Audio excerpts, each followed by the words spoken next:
nama saya Cica Yuki Maharani. Saya mahasiswi dari Universitas Islam Blitar Blitar, Fakultas Ekonomi, Program Studi Manajemen. Nah, di sini saya akan menjelaskan salah satu materi dari komunikasi bisnis, yaitu tentang dasar-dasar komunikasi. Nah, tujuan pembelajaran ini kita dapat mendefinisikan apa sih komunikasi itu dan gimana komunikasi itu bekerja. Nah, poin yang pertama adalah komunikasi dan aksi. Mengapa? Karena kita sebagai manusia kan sehari-harinya itu tidak luput dari berkomunikasi, ya enggak? Entah itu komunikasi dengan orang tua kita, dengan teman kita, adik kita, kakak kita, itu pasti ada komunikasi. Nah, kita akan bertindak sesuai dengan keyakinan kita. Maksudnya gimana? Jika kita memiliki pandangan tertentu tentang komunikasi, maka kita juga akan melakukan suatu hal seperti pandangan kita itu tadi. Jadi jika kita memiliki pandangan yang salah, maka juga akan menyebabkan masalah. Jadi kita harus berhati-hati dalam memandang komunikasi. Seperti itu ya. Selanjutnya, poin yang kedua adalah pandangan komunikasi yang berbeda. Nah, di sini ada 3 bagian ya. Yang pertama adalah arrow, yang kedua circuit, dan yang ketiga adalah dance. Yang pertama arrow. Arrow atau panah. Ini dimisalkan seperti kita menembakkan anak panah. Nah, dalam menembakkan anak panah itu kan fokus kepada satu titik atau satu tujuan. Maksudnya gimana? Maksudnya kita dalam berkomunikasi itu harus fokus kepada satu tujuan yang spesifik. Jadi gitu, menginformasikannya secara spesifik mungkin. Jadi gitu ya. Di sini juga dibahas soal sisi positif. Manajer panah menghabiskan waktu untuk memikirkan ide-ide mereka dan memastikan bahwa pesan yang mereka kirim itu sespesifik mungkin. Nah, apa sisi positifnya? Ya, sisi positifnya tujuannya itu tadi, menginformasikan dengan spesifik, sejelas mungkin. Nah, kalau dari sisi negatifnya itu apa? Sisi negatifnya mungkin partner kadang menginginkan feedback atau respon. Partner kadang ingin dimengerti bahwa mereka juga memiliki pandangan yang berbeda. Nah, begitu ya. Selanjutnya yang kedua adalah sirkuit. Di dalam sirkuit ini menekankan pentingnya mendengarkan dengan baik.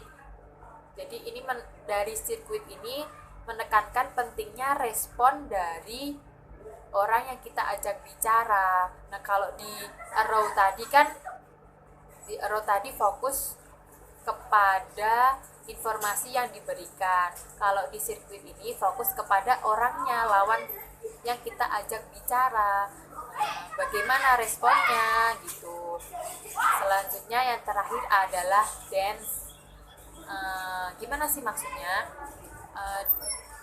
Kadang di dalam tarian itu ada banyak tujuan ya.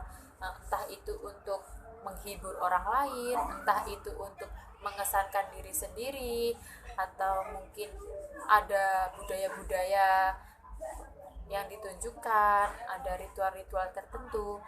Sama halnya dengan berkomunikasi. Komunikasi itu juga memiliki tujuan. Apa sih tujuannya? Mungkin hanya untuk menginformasikankah, ingin ngobrol biasa, ingin menghibur partner kita, jadi gitu. Banyak tujuan dari komunikasi. Nah, selanjutnya ada lagi, mungkin dalam tarian itu ada sebuah tim ya. Nah, dalam suatu tim itu pasti membutuhkan koordinasi, sama halnya dengan berkomunikasi. Nah, dalam komunikasi itu tadi ada tujuan. Nah, apa tujuan kita berkomunikasi? Setelah kita tahu tujuan kita, lalu kita berkoordinasi dengan lawan bicara kita, dengan orang yang kita ajak bicara. Seperti itu. Selanjutnya, poin yang ketiga adalah menganalisis komunikasi. Nah, apa sih komunikasi itu? Nah, pada dasarnya komunikasi itu bagaimana cara kita mentransfer pesan atau mengirim pesan dari sender kepada receiver. Selanjutnya, receiver atau penerima pesan memberikan feedback atau respon kepada sender tadi atau pengirim pesan tadi. Jadi begitu.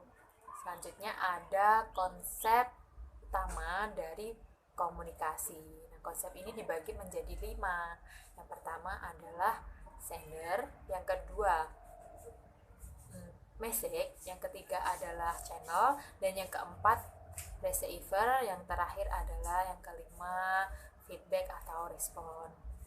Dari sisi sender atau pengirim pesan, apakah mereka udah menyampaikan pesannya dengan baik atau belum? Misalkan mereka menyampaikan pesan secara langsung, apakah vokalnya udah benar, apakah cara bicaranya udah baik, cara ngomongnya udah enak, jadi gitu ya. Selanjutnya yang kedua adalah message atau pesannya. Pesannya itu kadang ada permasalahan, pesannya itu terlalu panjang, terlalu bertele-tele.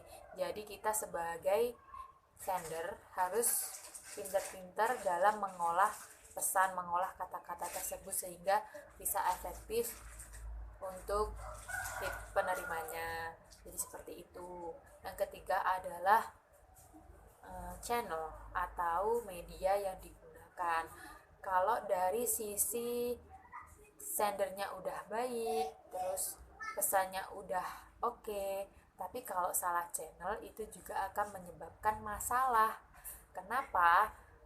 Misalkan contoh, kita sebagai bawahan ingin berbicara hal penting, misalnya ingin kenaikan gaji, kita ngomong kepada atasan, nah tapi kita ngomongnya cuma lewat WhatsApp doang, nah itu juga akan menyebabkan masalah.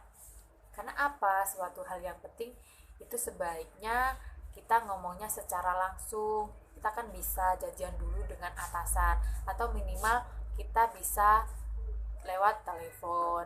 Jadi gitu ya, kita harus pintar-pintar memilih channel atau media yang kita gunakan. Selanjutnya yang keempat adalah receiver atau penerima pesan.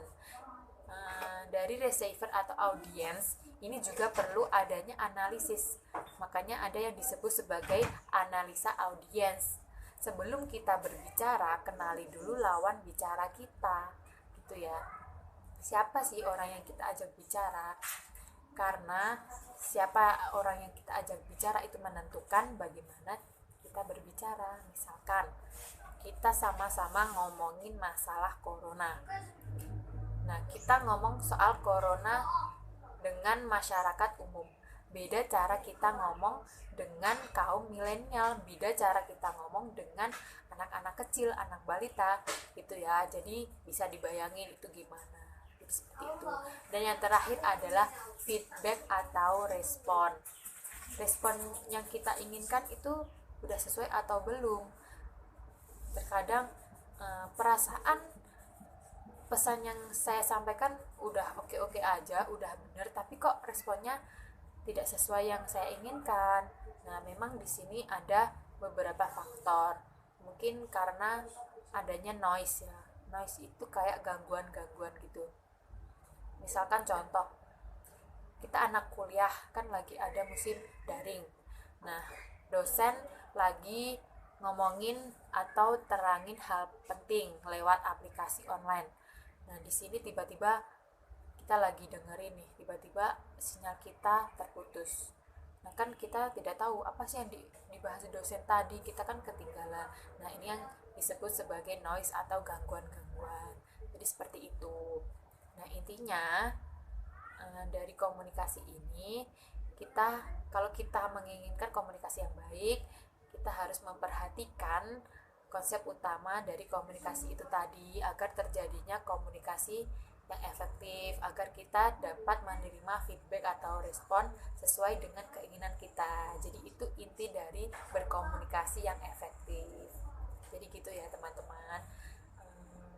Mungkin cukup sampai di sini apa yang saya sampaikan. Kurang lebihnya saya mohon maaf. Wassalamualaikum warahmatullahi wabarakatuh.